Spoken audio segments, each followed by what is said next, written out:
Hello everyone, this is Ruchi and welcome back to this channel. आज इस video में हम आरडी शर्मा की एक्सरसाइज 1.1 का क्वेश्चन नंबर 3 करने वाले हैं। सो बिना टाइम वेस्ट करे अपना क्वेश्चन नंबर 3 पढ़ेंगे। So question number 3 is explain why 7 into 11 into 13 plus 13 and 7 into 6 into 5 into 4 into 3 into 2 into 1 plus 5 are composite number। That means what कि ये कंपोजिट नंबर है, क्लियर है, बट क्यों है वो आपको इधर एक्सप्लेन कर रहे हैं। क्लियर? अच्छा, तो आप पूछोगे मैम एक्सप्लेन तो तब करें ना जब हमें ये पता हो कि कंपोजिट नंबर क्या है। ये भी ठीक है। देखो, वैसे मैंने इन बेसिक कॉन्सेप्ट को इस चैप्टर के इंट्रोडक्शन वीडियो में क्लियर किया हुआ है एनसीईआरटी वाले में। तो एनसीईआरटी आरडी शर्मा एक ही है, इंट्रोडक्शन तो एक ही रहेगा ना दोनों का। तो प्लीज आप सबसे पहले इस चैप्टर का इंट्रोडक्शन देख लीजिएगा। आफ्टर देन अगर ये क्वेश्चंस करो तो आपके लिए बहुत अच्छा है। बट चलो फिर भी मैं आपको बता देती हूँ कि कंपोजिट नंबर होते क्या हैं। देखो, एक तो होते हैं हमारे प्राइम नंबर, इनका बिल्कुल रिवर्स होता है हमारा कंपोजिट नंबर। इससे आपको समझ में आ जाएगा। क्लियर? देखो, प्राइम नंबर क्या होते हैं? जो खुद अपनी ही टेबल से डिवाइड हो, किसी और से जाए ही नहीं। टू, आप इसको किसी और टेबल से डिवाइड कर सकते हो? नहीं मैम, टू टू के में ही आता है। थ्री डिवाइड कर सकते हो? नहीं। और कोई नंबर? फाइव, नाइन तो थ्री में आ जाएगा। सेवन, 11, 13, ये नंबर कैसे हैं? Prime number. इनको किसी और टेबल के साथ हम डिवाइड करने के बारे में सोच भी नहीं सकते, होंगे ही नहीं। और जब हम इनके फैक्टर्स निकालेंगे तो क्या आएंगे? टू अपनी ही टेबल से जाएगा, तो ये तो टू आ सकता है या वन आ सकता है ना। थ्री का निकालेंगे तो थ्री अपनी से ही जाएगा, ये तो थ्री आ सकता है और वन आ सकता है। फाइव के लिए फाइव और वन, सेवन के लिए सेवन और वन। तो आप इधर एक चीज ऑब्जर्व कर रहे होंगे कि यहाँ सिर्फ दो ही फैक्टर्स निकल के आ रहे हैं, मोर देन टू फैक्टर्स तो किसी में आ ही नहीं रहा है। तो हमें अच्छा इससे तो ये चीज पता चल गई कि भाई इससे ये चीज पता चल गई कि हमारे प्राइम नंबर में अगर हम फैक्टर्स निकालते हैं तो सिर्फ और सिर्फ दो फैक्टर्स आ सकते हैं। अब वो दो फैक्टर कौन से हो सकते हैं? या तो वो नंबर खुद होगा, अदरवाइज एक वन नंबर और होगा। इसके अलावा कोई और फैक्टर निकल ही नहीं रहा है। तो इससे एक चीज तो क्लियर हो गई कि प्राइम फैक्टर क्या, जो अपनी ही टेबल से डिवाइड हो। और इनके फैक्टर्स कैसे निकलते हैं? सेम वही नंबर खुद और उनके साथ वन, क्योंकि वन से सब डिवाइड हो जाता है, कोई भी नंबर डिवाइड कर लो, है ना। इसका आप रिवर्स कर दो, जो नंबर खुद की टेबल से डिवाइड होते हैं वो तो हो गए प्राइम नंबर, और जो नंबर सबकी टेबल से डिवाइड हो जाए, फोर सबकी मतलब किसी न किसी की टेबल में आ ही जाए। ऐसा नहीं कि अपने ही साथ में लेके चल रहा है, मतलब अपनी ही टेबल से डिवाइड हो रहा है, ऐसा नहीं। फोर देखो टू की में आ जाता है। नाइन, फोर देखो, अब चलो पहले तो आगे ही बता दूं। और क्या ले लो? 16 ले लो, 15 ले लो, 18 ले लो, 22 ले लो। इनको ले लेते हैं, ये अपनी टेबल से तो डिवाइड हो रहे हैं, सो हो रहे हैं, ये किसी और भी टेबल से डिवाइड हो जाएंगी, है ना।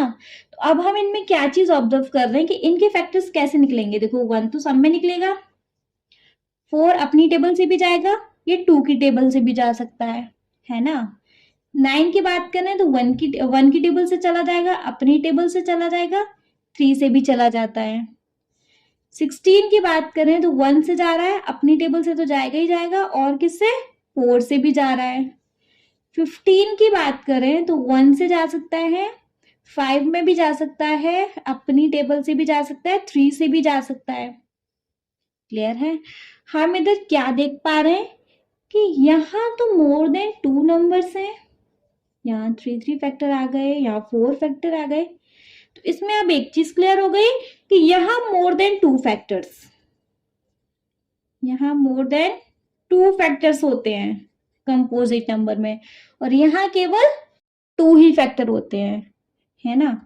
अच्छा, अब हम क्वेश्चन पे मूव करते हैं कि ये कंपोजिट नंबर है, इनको बताओ क्यों है। तो अब बताने के लिए हमारे पास एक रीजन मिल गया कि अगर हम इसमें ये चीज बता दें कि इनके फैक्टर दो से ज्यादा हैं, ये जो नंबर दिए हुए हैं आपको, इन दोनों नंबर के फैक्टर्स अगर मोर देन टू हैं, तो ये हमारा कंपोजिट नंबर हो जाएगा। ये चीज समझ आ गई ना? हमें अगर इसको बता के देना है कि ये कंपोजिट है तो इसके हमें मोर देन 2 फैक्टर निकालने पड़ेंगे। बस हम वही चीज रख देंगे, पता चल जाएगा कंपोजिट नंबर है। सिंपल सा क्वेश्चन है। चलो क्वेश्चन पे मूव कर लेते हैं। देखो हमें ये 2 नंबर्स दिए हुए हैं, इन दोनों नंबर्स को बताओ ये कंपोजिट नंबर है, मींस ये दोनों नंबर कंपोजिट है, बस एक्सप्लेन कर दो ये क्यों है। कैसे कर सकते हैं? देखो इनके एक चीज भी क्लियर है कि हमें 2 फैक्टर से ज्यादा निकालने पड़ेंगे। कैसे, क्या करें? अच्छा वैसे ये क्वेश्चन मैंने एनसीईआरटी में भी सॉल्व कराया हुआ है, ये है आई थिंक, अदरवाइज इस टाइप का कुछ एक क्वेश्चन है एनसीईआरटी में भी है जिसे मैंने सॉल्व किया है। तो अगर आप एनसीईआरटी पढ़ के आ रहे हो तो ये क्वेश्चन तो आ ही जाएगा आपको, है ना? चलो क्या किया, हमारा जो नंबर रिपीट हो रहा है हम उसको कॉमन ले लेंगे। कोई नंबर रिपीट हो रहा है, 13 रिपीट हो रहा है ना? तो 13 को हमने क्या किया, यहाँ से कॉमन ले लिया, है ना? इसके अलावा एक और मेथड है, क्या, इन सबको मल्टीप्लाई करो, उसमें +13 कर दो और फिर उसके फैक्टर्स जैसे क्वेश्चन नंबर 1 और 2 में सॉल्व किया ना, उस तरीके से सॉल्व करके दिखा दो, मोर देन 2 फैक्टर्स आ जाएंगे तो वो कंपोजिट नंबर है ना? एक ये मेथड है। सेकंड मेथड क्या है, जो मैंने एनसीईआरटी में भी सॉल्व कराया वो मैं आपको यहाँ बता रही हूँ कि जो नंबर रिपीट हो रहा है उसको हमने ले लिया कॉमन। अब क्या, अब देखो 7 इंटू 11 इंटू 13 हम ले चुके, तो 1 लगा लो या मत लगाओ, मल्टीप्लाई है मैं तो, प्लस ये नंबर 1, है ना? क्या करें, 13 इंटू इन नंबर्स का मल्टीप्लाई कर ले, 11 इंटू 77, 77 प्लस 1 कितना हो गया, 78। देखो यहाँ देखो ये जो नंबर का पूरे का टोटल है ना, उसमें 2 फैक्टर्स तो आ ही गए, एक 1 भी आ जाएगा क्योंकि 1 से भी तो डिवाइड होगा। मैंने आपको क्या बताया, कंपोजिट नंबर 1 से डिवाइड होगा, अपने नंबर से डिवाइड होगा और किसी और नंबर से भी डिवाइड हो जाएगा, ठीक है? तो इसके 3 फैक्टर्स निकल आए, दैट मीन्स ये इसके मोर देन 2 फैक्टर्स निकल आए। तो बस हम यहाँ लिख सकते हैं दिस नंबर हैव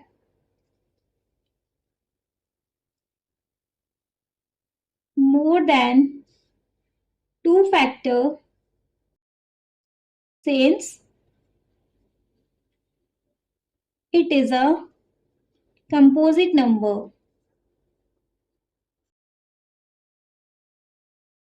क्लियर है ना ये बात? एक ये मेथड था और पहले वाला मैंने आपको बता दिया, इन सब का मल्टीप्लाई कर लो प्लस उसमें 13 कर लो और जो एक सिंगल डिजिट निकल के आएगी उसके हम एलसीएम निकाल देंगे, जैसे 1 2 में निकाल रहे हैं क्वेश्चन नंबर 1 क्वेश्चन नंबर 2 में, दिखा दो उसके कितने सारे फैक्टर्स निकल के आ रहे हैं। क्लियर? मोर देन 2 फैक्टर चाहिए, मोर देन 2 फैक्टर, ये नंबर कंपोजिट है। क्लियर? चलो इधर भी देख लेते हैं, देख लो कोई रिपीटेड नंबर है, 5 है, कॉमन ले लो बस, 5 into 7 into 6 into 4 into 3 into 2 into 1 plus 1 है तो प्लस 5 है, तो हम 5 ऑलरेडी कॉमन ले चुके थे, हम यहाँ 1 लिख सकते हैं, है ना? सॉल्व कर लो 5, एक तो 5 हमारा एक फैक्टर निकल आएगा, सेकंड ये निकल के आएगा, 7 6 42, 42 इंटू 4 कितना, 4 2 8 एंड 4 4 16, 3 2 6, 16 8 इंटू 6 करेंगे कितना, 8 6 48, 4 बच्चे, 6 6 36, 40 हो गया, कैरी 4, 6 1 6 7 8 9 10, 1008 प्लस सी वाला 1 भी तो करेंगे ना, 1, तो आ गया 1009। 2 फैक्टर निकल आए, एक्चुअली 2 नहीं है हमारा, 1 कहाँ जाएगा, 3 फैक्टर निकल आए। बस सेम इसमें आप ये वाली थ्योरी अप्लाई कर सकते हो, this number has more than 2 factor, that means it is a composite number, now we can prove it. Clear? समझ में आया? अगर आप मेरे चैनल पे फर्स्ट टाइम विजिट कर रहे हैं तो प्लीज मेरे चैनल को सब्सक्राइब कर दो, जिन स्टूडेंट के लिए, जिन आपके फ्रेंड्स के लिए ये वीडियो हेल्पफुल है उनको शेयर करो, और अगर आपको कोई डाउट है तो प्लीज आप अपना डाउट शेयर करो मेरे साथ कमेंट सेक्शन में कमेंट करके। कोई भी डाउट नहीं है, समझ में आ गया है तो आप मुझे कॉम्प्लीमेंट कमेंट करो, ये बता के कि हाँ मैम समझ में आ गया, आपने अच्छा पढ़ाया है वगैरह वगैरह, कुछ भी जैसा आपको ठीक लगे। Okay, thank you so much.